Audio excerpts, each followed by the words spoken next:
कहानी शुरू होती है एक चार्ल्स नामी बच्चे को दिखाते हुए, जो काफी घबराया हुआ था अपने डैड के बिहेवियर से, क्योंकि वो बहुत ही ज्यादा जुनून में आकर एक कब्र खोद रहे थे। हालत उनकी ऐसी थी जैसे किसी ने उन्हें पोसेस कर लिया हो। अब वो भागते हुए चार्ल्स के कमरे की तरफ बढ़ते हैं, जहां उनकी वाइफ उन्हें चार्ल्स के साथ कुछ बुरा करने के लिए रोक रही थी, पर वो अपनी वाइफ को भी मारते हुए अपने रास्ते से हटाकर चार्ल्स के कमरे में जाते ही चार्ल्स के सर पर किसी चीज से हमला करते हुए उसे जख्मी कर देते हैं, जिसके बाद घसीटते हुए उसे उस कब्र तक लेके आते हैं जिसे उन्होंने खुद खोदा है। इससे पहले कि वो चार्ल्स को जिंदा दफन कर देते, पीछे से आकर चार्ल्स की मौत उन्हें ये गोली मारकर खत्म कर देती है। उनके मरने के 33 साल बाद दोबारा हम चार्ल्स को देखते हैं, जो एक शिप का सेलर है। अपनी फैमिली के साथ वो अपनी शिप में ही रहता है और हमें पता चला है कि उसकी वाइफ बहुत ही ज्यादा बीमार है। वो चार्ल्स से कहती है कि हमारे बच्चों को एक घर की जरूरत है, हमें कहीं शिफ्ट हो जाना चाहिए। कुछ दिन बाद उनकी मौत हो जाती है और फिर चार्ल्स अपनी बेटियों को लेकर अपनी कजन के लिए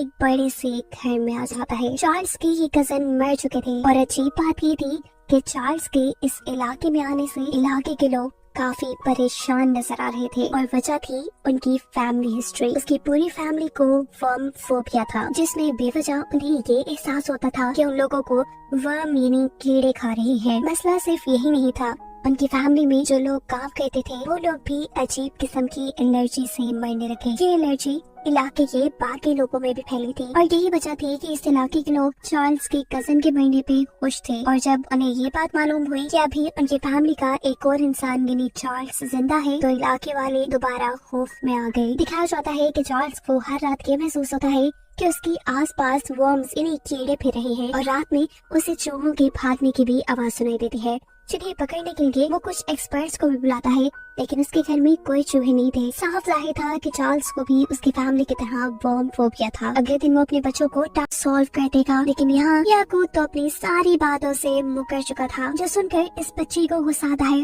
वो गुस्से में याकूत से कहती है कि देखना, मेरे डैड इस किताब को लेने जरूर आएंगे, क्योंकि वो एक अच्छे इंसान है। वो कभी नहीं चाहेंगे कि इस दुनिया में अंधेरा आ जाए। यहाँ चैपलवेट के अंदर चार्ल्स बिल्कुल टूट चुका था और यहाँ पे रेबिका उसे आइडिया देती है कि हमें टाउन के लोगों से जाकर मदद मांगनी चाहिए, उन्हें यकीन दिलाना चाहिए कि वैम्पायर उनके इस एरिया के ऊपर हमला करने वाले हैं, जिस मकसद के लिए ये लोग पुलिस ऑफिसर की बीवी को सबके सामने लेकर आते हैं। उसे जैसे ही सूरज की रोशनी के सामने किया जाता है तो वो जल कर मर जाते हैं और ये देखकर सभी लोग बहुत ज्यादा हैरान होते हैं। ये सब देखने के बाद बहुत से लोगों को चार्ल्स की बातों पे यकीन आ गया था और वो अब चार्ल्स का साथ देने को भी तैयार हो गए थे, ताकि वो याकूत से उस किताब को वापस ले आए। चीन होकर दिखाया जाता है कि मेयर की वाइफ ने अपने हस्बैंड यानी मेयर को जहर देने के साथ साथ खुद भी जहर खा लिया, जिस वजह से उन दोनों की मौत हो जाती है। यहाँ वो पुलिस ऑफिसर जो चार्ल्स का साथ दे रहा था, अब वो भी जंग के लिए पहले की तरह तैयार नहीं था। वो अपनी वाइफ की मौत की वजह से बहुत ज्यादा टूट चुका था। सिंकेट होकर यूएसएल में दिखाया जाता है कि याकूब अपना डार्क रिचुअल कर रहा है अंधेरे के गॉड को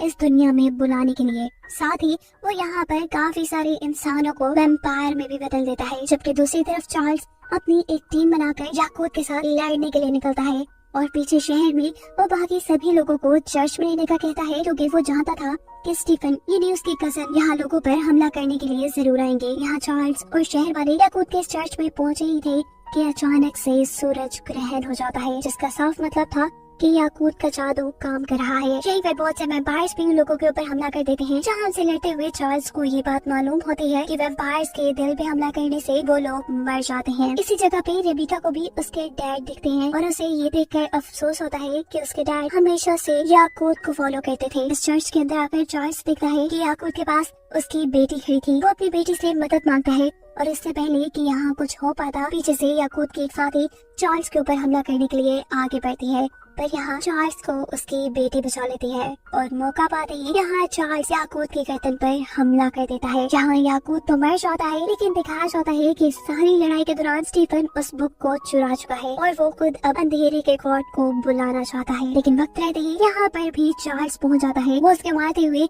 उससे अपनी किताब वापस ले लेता है। वैम्पायर्स अब मर चुके थे, जिसके बाद वो यरूशलेम के इस चर्च को जलाते हुए अपने टाउन की तरफ वापस बढ़ता है। उसने दुनिया को एक बड़ी तबाही से तो बचा लिया था, लेकिन वो अपनी फैमिली को बुक के कर्ज से नहीं बचा पाया था। चार्ल्स नहीं चाहता था कि उसकी आगे नस्ल के बच्चे इस बुक की वजह से तंग हो। क्या ये बुक उनको अपने पास बुलाए, इसलिए वो अब अपने बच्चों की जिम्मेदारी रेबेका को देते हुए अपनी वैम्पायर बनी बेटी के पास आता है और उससे उसका खून पीने को कहता है ताकि वो खुद भी एक वैम्पायर बन सके। ऐसा करने के बाद उसने एक डॉक्टर को अपने घर बुलाया क्योंकि वो अब अपने जिस्म के अंदर उस बुक को रखवाना चाहता था, क्योंकि वो इस बुक के मामले में किसी पर भी एतबार नहीं कर सकता था। वो अब इस बुक का पर्सनल कीपर बन चुका था, जिसके बाद चार्ल्स अपनी ये कबर खोद कर उसके ऊपर अपने नाम की स्लेब लगा देता है। इसका मतलब था कि चार्ल्स अब इंसानों के लिए मर चुका है, वो एक वैम्पायर बन चुका था। वो अब अपनी फैमिली को गुड बाय कहते हुए एक बोट से समुद्र के अंदर चला जाता है। वो हमेशा से एक सेलर ही रहा था, समुद्र में रहना उसके लिए मुश्किल नहीं था और उसे